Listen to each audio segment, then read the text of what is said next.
Hi there, I'm Kathleen Jasper, and today's video is all about grading and why you should stop giving students a 0 for any reason. Please stop giving students zeros. I'm going to show you why from a human experience and from a mathematical experience. Let's get started.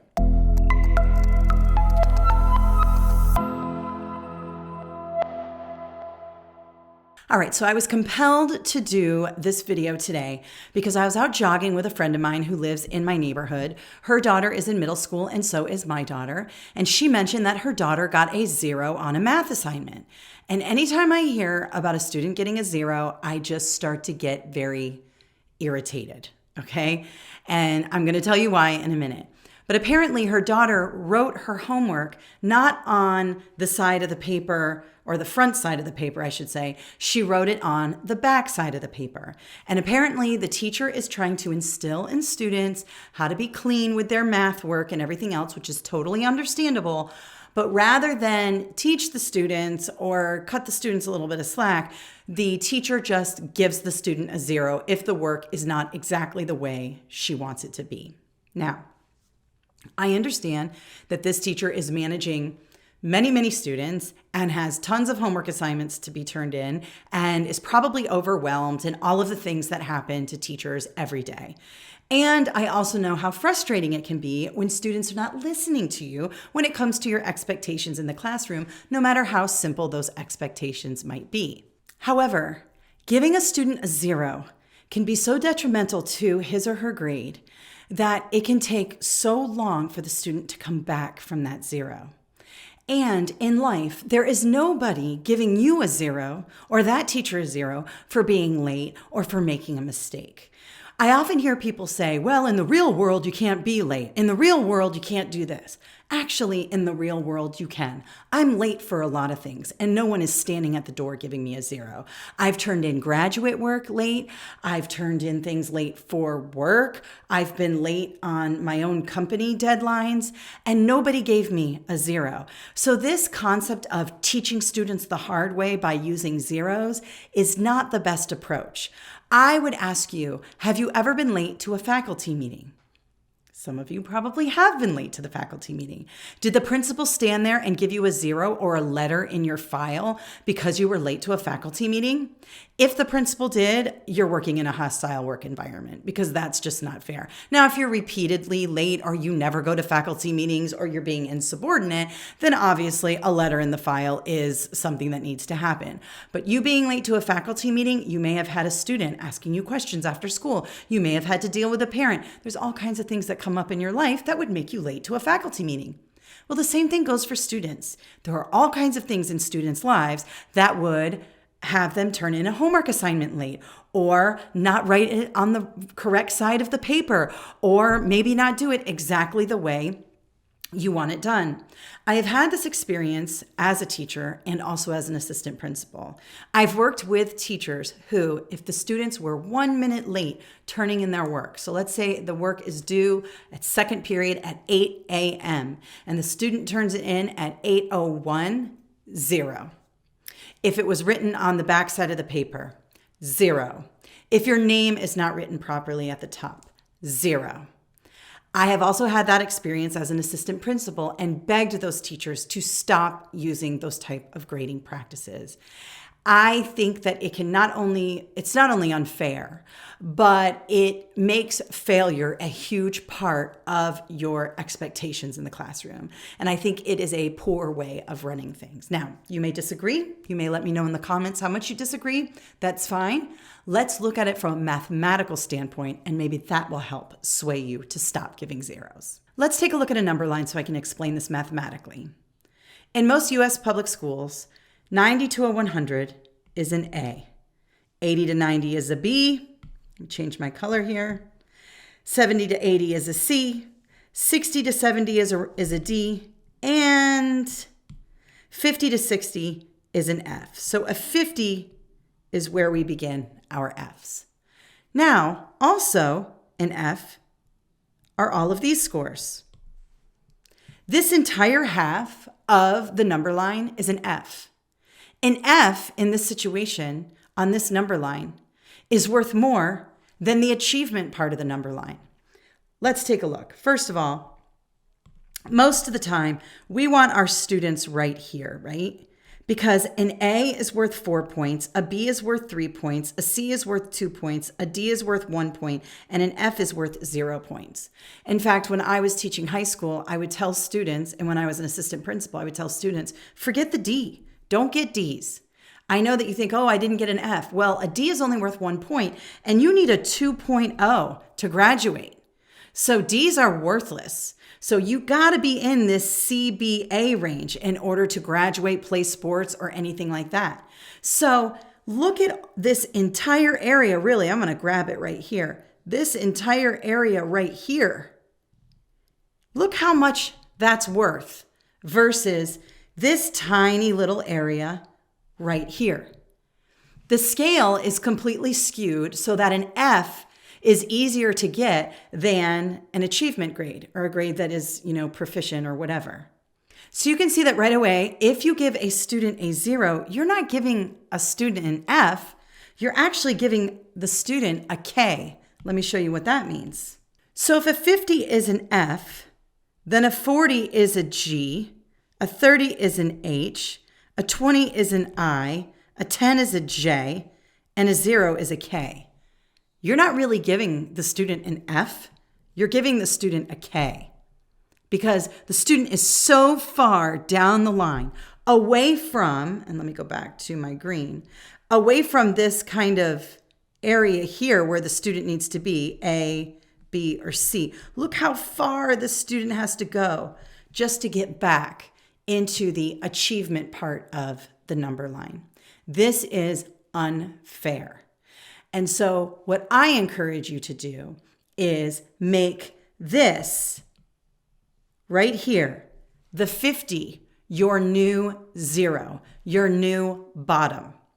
Let me show you why when it comes to averages. Let's take a look at an Excel spreadsheet I prepared. All right, so let's take a look at this student here. This student is a B student, a solid B student, 85. The student keeps scoring 85s. On all of the assignments where I am assessing the standards, the student is scoring a constant B. And let's say that the student has a bad day and does not turn in her homework assignment. Or he writes it on the wrong side of the paper. Or he doesn't put his name at the top.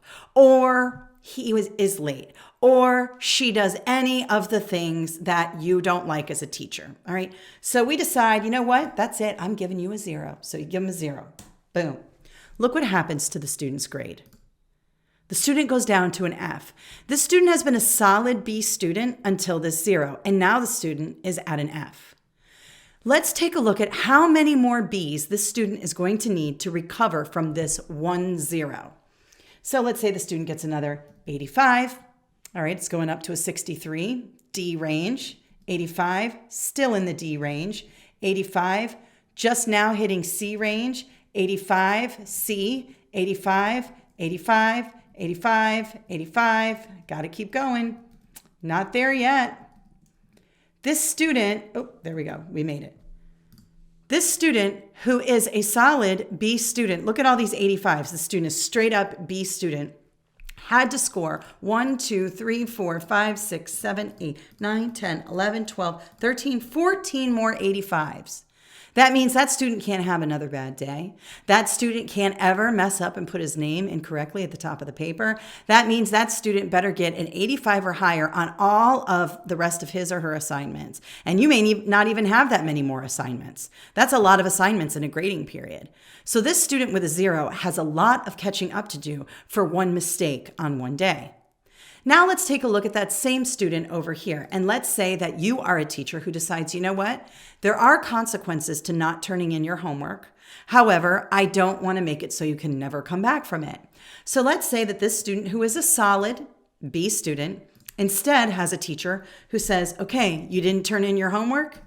You get a 50, which is an F. Notice that it dropped the grade significantly. It went down to a 73.3 from an 85. Now let's see how many more Bs this student is going to have to get. 85, 85, getting there, 85, 85. Notice that it takes fewer 85s in order to get to this average of an 80, which means that this student over here on this side with this teacher is able to redeem him or herself easier than this student over here. Now, another thing I'd like to bring to your attention, in research, if we had an outlier like this, if we had a set of data, we had all these 85s or 90s or whatever, and we had 1 or even 2 zeros, we would take those and throw them out of the data set because those zeros skew the data in a way that does not represent the data set properly. So that 0 would be taken out of the data set. And that's how good researchers work. Yet sometimes teachers are using zeros as punitive measures to teach students a lesson. And what it's doing instead is keeping a student in a hole so deep that the student cannot dig him or herself out of. There's one more thing I'd like to say about this. When teachers give zeros for things like not writing your name correctly on the paper or writing on the wrong side of the paper or not turning it in on time or whatever, you are giving a 0 for something that is not even assessed by the standards. Nowhere in the math standards, English standards, science standards, anywhere does it say the student will write his or her name properly on the top right-hand corner of the page. The student will properly write his or her homework on the front side of the paper. None of those are standards in an academic setting. So when teachers give zeros for behavior, they are not accurately representing what the student knows. In this case, this student, who is a solid B student, is now at a very low B when really the work shows, if you see all these 85s, that the student is a solid B proficient student. This 0 is skewing that student's achievement. And it's not representative of the standards. So here is my plea for you today. Number 1, please stop giving zeros. Please stop trying to teach students a lesson through their grades or their academics in a way that makes it almost impossible for them to redeem themselves. You need a break sometimes. They need a break sometimes. Things happen to you that make you late to school, faculty meetings, sometimes to pick your kids up, dinner, all of that. Cut the kid a break. He or she may have had a bad night the night before. There might be something going on in the home, or the kid may not have done his or her homework. It happens, okay? So instead of the 0, we do a 50. Still a consequence, still an F, still failing, but in a way in which the student can redeem him or herself effectively before the grading period is over. Secondly, I would plead to you to stop grading behavior with academic grades. Instead, have another set of criteria for behavior. Not writing your name properly on the paper or not doing X, Y, and Z is a behavior. It is not how proficient a student is in mathematics, English language arts, science, social science. So that's really, really important. And finally, I would encourage you just to explore this a little bit further. I actually got this idea after sitting on my couch this Sunday. It's Sunday right now. I wasn't planning on filming anything, but I found this article in Edutopia written by a woman named Alexis Tamoy, Tamoy. I will put it in the description below. She does a great job in explaining this. In fact, I kind of copied her idea and did this video so that my viewers would be able to see it. I also shared it in our Facebook groups and on my Facebook page, and I will, of course, share it in the description below. Please have a look. She does a great job on her YouTube channel showing you how to do this, and she has a YouTube channel too about math you may want to check out. And just explore this idea and really consider it, and maybe even share it with your fellow teachers. And if you are a veteran teacher and you know this, like a lot of you are veterans and you know that the grading scale is completely jacked, and maybe you already do this, maybe encourage new teachers to adopt this practice rather than the 0 practice. And that might help our students achieve more. Now, I'm sure you're going to have a lot of opinions on this, and that is fantastic. Throw them in the comments below. We can have a good discussion on it. If you have any more questions about this, definitely let me know in the comments. Check out the description for all of the things I talked about today. If you like this video, consider giving it a thumbs up and subscribing to our YouTube channel and letting your colleagues know we're here. Thank you so much and have an awesome day. Thank you so much for watching. We have a ton of videos on my YouTube channel. Please consider subscribing and following me on my social media networks at Kathleen Jasper. Have a great day.